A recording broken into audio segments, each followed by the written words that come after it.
ஒரு ஆத்தங்கர ஓரமா நிறைய மரங்கள் இருந்துதான். ஒரு சிட்டுக்குருவி தன்னோட கூட கட்டுறதுக்காக எந்த மரத்துல கட்டலாம்னு யோசிச்சுட்டு பார்த்துட்டே வந்ததான்.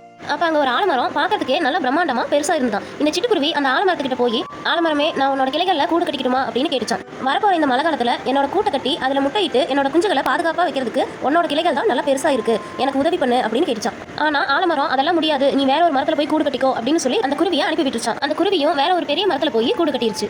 மழை காலமும் வந்துருச்சு. நல்ல மழை பெஞ்சு ஆத்துல வெள்ளம் நிறைய வர ஆரம்பிச்சிருச்சு. அப்ப அந்த பெரிய மரம் வெள்ளத்துல தாக்கு பிடிக்க முடியாம கொஞ்சம் கொஞ்சமா வெள்ளத்தோட வேகத்திலேயே ஆலமரம் அடிச்சுட்டு போயிருக்கு. இதை பார்த்துட்டே இருந்த குருவி சொல்லியிருக்கு, ஆலமரமே அன்னைக்கு உன்னோட கிளைகள்ல நான் கூடு கட்டிக்கணும்னு சொல்லும்போது நீ இடம் தெரியல, அதனாலதான் இப்படி மழை தண்ணியில அடிச்சுட்டு போறேன்னு சொல்லியிருக்கு. அதுக்கு ஆலமரம் சொல்லியிருக்கு, என்னோட வேர்கள் ஏற்கனவே வலுவிழந்துருச்சுன்னு எனக்கு தெரியும், அதனாலதான் என்னோட கிளைகள்ல நீ கூடு கட்டணும்னு சொல்லும்போது நான் வேண்டாம்னு தடுத்தேன். இந்த மழை காலத்துல வெள்ளம் வந்தா கண்டிப்பா நான் தாக்கு பிடிக்க மாட்டேன், உன்னையும் உன்னோட குஞ்சுகளையும் காப்பாத்துறதுக்காக தான் நான் அப்படி சொன்னேன், உன்னோட மனசை கஷ்டப்பட்டு இருந்தா மன்னிச்சுக்கோ அப்படின்னு சொல்லிச்சான். இதை கேட்ட குருவிக்கு ரொம்பவே வருத்தமாயிடுச்சு.